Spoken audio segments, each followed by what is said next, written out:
Me han pedido que diga unas palabras en este congreso sobre sanación interior que tiene lugar en Los Ángeles antes de la exposición del Santísimo Sacramento. Para mí es una gran alegría el tener de verdad el privilegio de poder decir algo que os pueda ayudar a la adoración de nuestro Señor.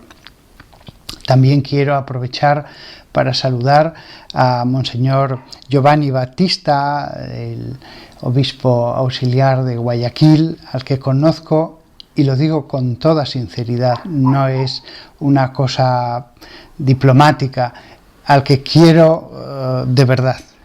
Creo que es un obispo muy bueno. Me hubiera gustado mucho saludarle.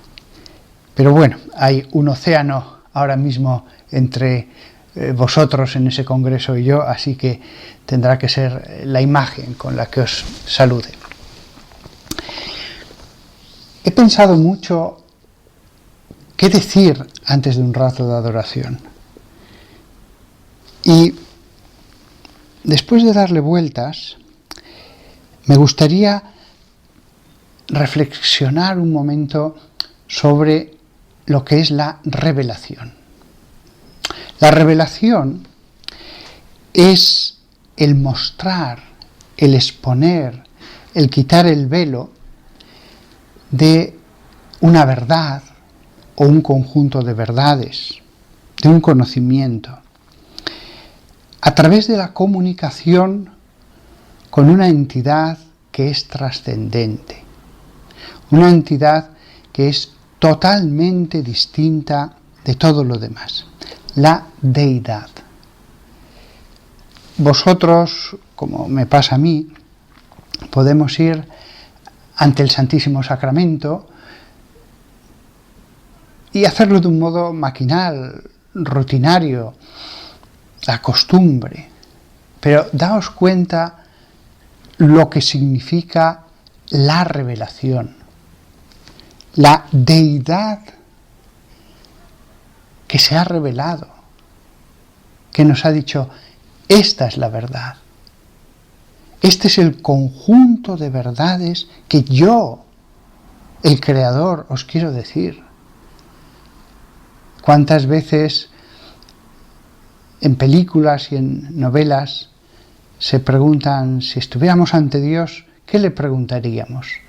Bueno, Dios ya se ha revelado, Dios ya nos ha contestado, no las preguntas que le pudiéramos hacer, sino las mejores preguntas que le pudiéramos hacer, aquellas que Dios mismo veía que eran las más importantes. Esa deidad, esa entidad trascendente a todo lo que hemos visto, se reveló hace mucho tiempo a un hombre llamado Abraham. Abraham es conocido hoy día porque en él comienza esa revelación. Si no, hubiera sido un pastor más en esas tierras hace 4000 años. Y Abraham escuchó a Dios, y lo escuchó su hijo, y lo escuchó su nieto, y la revelación, ese mostrarse por parte de Dios, continuó y nos dijo muchas cosas, muchas.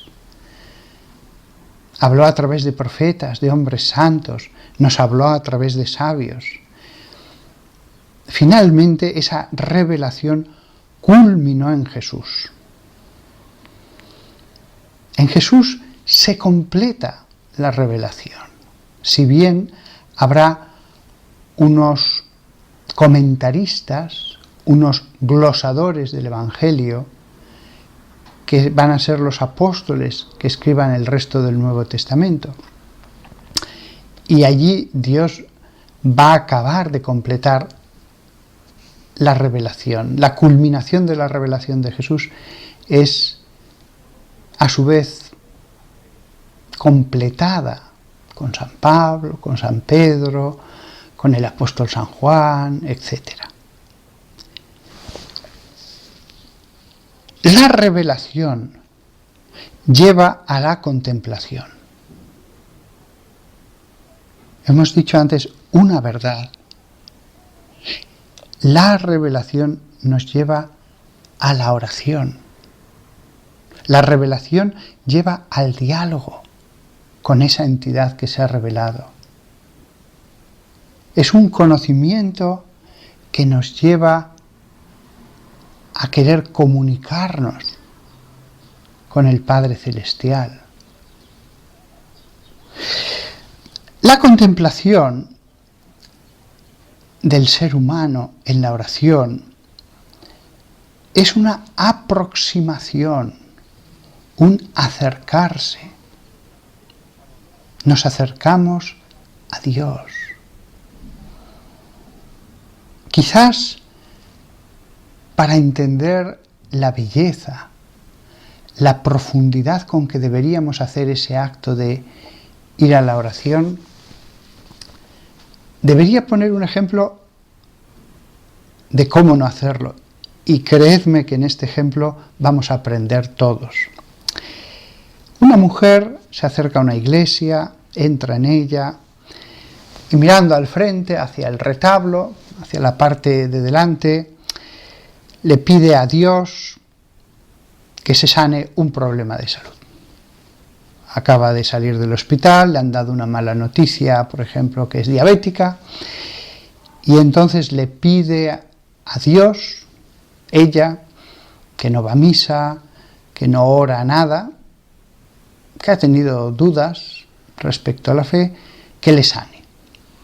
Y se lo pide, se lo repite, e incluso puede estar 10 minutos, 15 minutos, repitiendo machaconamente 200 veces lo mismo, que ella no quiere estar enferma con diabetes. Después, abruptamente, ya cansada, fatigada, se marcha. Es una oración esta que le ha resultado fatigosa, le ha resultado pesada incluso a ella misma. ¿Esta persona ha hecho oración? Sí, ha hecho oración. Se ha puesto en contacto con lo que ella entiende que es la divinidad. Esta oración presupone algún tipo de fe, mejor o peor, pero presupone fe.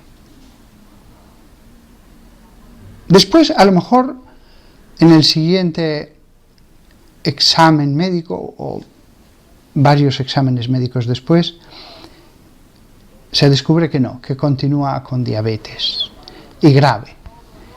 Y se puede enfadar diciendo, se lo pedí 200 veces y no me escuchó. Le dije encima que si me curaba le haría un donativo de $100. ¿Esa mujer hizo oración? Sí, sí. No voy a despreciar esa oración, es algo, es algo. También Dios, cuando se revela a Jacob, a Esaú, pues sus contemporáneos eran personas primitivas, tenían una visión muy primitiva de Dios y se comportaban con Dios de un modo pues un poco rudo. No es nada, es algo, no lo desprecio. Pero todos nosotros pensamos, ¿realmente esa mujer, aunque haya hecho algún tipo de oración, ha contemplado, ha sentido en esa oración la infusión de la gracia? ¿Ha sido una oración que la ha transformado? ¿Realmente ha tenido la impresión de entrar a la presencia de la Santísima Trinidad? Muchas veces en la oración hay gente que solamente le pide cosas. Todo el tiempo de oración es pedir y pedir y pedir y pedir machaconamente lo mismo. 1, 100 veces, 200 veces. En el fondo subyace este mensaje a Dios: dame esto y seré feliz. No nos damos cuenta cuando hacemos eso, porque todos hacemos un poco esto. No nos damos cuenta de que es Él el que nos dice: yo soy la felicidad. La oración como mera cantinela repetitiva de lo que yo necesito para ser feliz, o la oración como contemplación, como visión de la fe de aquello que es nuestra felicidad. Ahora que vais a empezar ese ratito de adoración al Santísimo, recordad este ejemplo que he puesto de esa mujer. No os limitéis a eso. Esta oración tiene que ser contemplación. Primero un acercarse hacia Dios. Y acercarse, en el caso de la adoración al Santísimo Sacramento, como un Dios encarnado que está presente en la especie eucarística del pan. Tiene que ser un tiempo en el que, conscientes de lo que es la revelación, lo que nos ha dicho Dios, lo que realmente nos importa, que a veces no es lo que creemos nosotros, conscientes de lo que realmente nos importa, entendamos que incluso dentro de la oración es preferible no despistarse con cosas ajenas a Dios mismo. No digo que no siempre haya que hacerlo, a veces sí, a veces la oración es intercesión, es petición de cosas concretas, pero no puede ser siempre eso y solo eso. La oración más profunda, en principio habría que hacer matices, es esa oración en la que lo que le pedimos a Dios es Dios mismo, en la que no vamos a Él para pedirle otra cosa, sino que vamos a Él porque lo que queremos es Él. Lo que queremos es Él. Él es lo único que necesitamos. Tú eres nuestra felicidad. Y te voy a contemplar a través de la fe, a través de la meditación de lo que tú nos has dicho, de las respuestas a las mejores preguntas, las respuestas a lo que tú de verdad ves que es lo que importa. Nada más. He dicho antes que la oración tiene que ser un acercarse a Dios. No importa lo cerca o lejos que estéis del altar, el movimiento es espiritual. Acercaos. Alguien puede estar muy cerca del altar, pero su espíritu está lejos. Acercaos al centro de nuestra fe, a un Dios que se encarnó y que está en ese milagro que es la transustanciación. Adoráis a Dios no solo como lo hizo Abraham, el Espíritu de Dios, no solamente como lo hicieron los discípulos y los que pasaban por una plaza de un pueblo de Judea o de Galilea al Dios encarnado, sino un tercer paso, al Dios Espíritu que se ha encarnado y que está allí, en ese pan consagrado. Adoradle con la mayor pureza. No se trata solo de hacer oración, no. Se trata de hacer la oración lo mejor posible. Se trata de hacer oración del modo más concentrado, del modo más profundo. Señor, Espíritu Santo, ayúdame a orar, a contemplar, a ponerme en la presencia del mejor modo posible. Enséñame a orar. Nada más. Cada uno que siga su camino, porque el Espíritu Santo lleva a cada alma por un camino. Y aquí cesan mis palabras. y en vuestro caso, en el Congreso, ahora tenéis la inmensa suerte de que vaya a vosotros Jesús oculto en las especies eucarísticas.